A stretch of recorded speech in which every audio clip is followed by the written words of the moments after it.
سلام برای همتون. امروز برایتون خیلی مسئله برای گوگل درایو.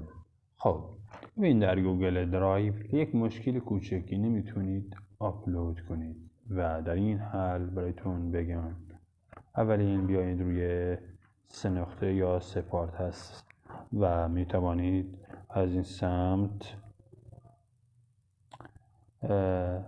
فشار کنید و بعدا بیایید روی این قسمت، همون این قسمت هست برای تنظیمات هست. خب روی تنظیمات نگاه میکنید، خیلی مهمه. ببین وقتی تنظیمات میزنید و میاید پایین تر، اینجا ببینید یک به اسم وایفا وجود داره و خیلی وایفا برایتون مهم هست. اینکه در وایفا چه کار میکنید؟ اول وایفاتون اتصال میکنه روی وایفا.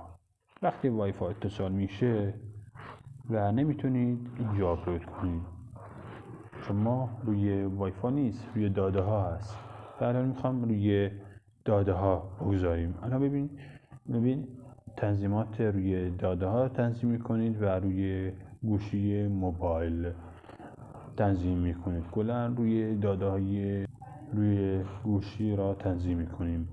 خب میایید اینجا و همینجوری آپلود میکنید و روی هر چیزی برای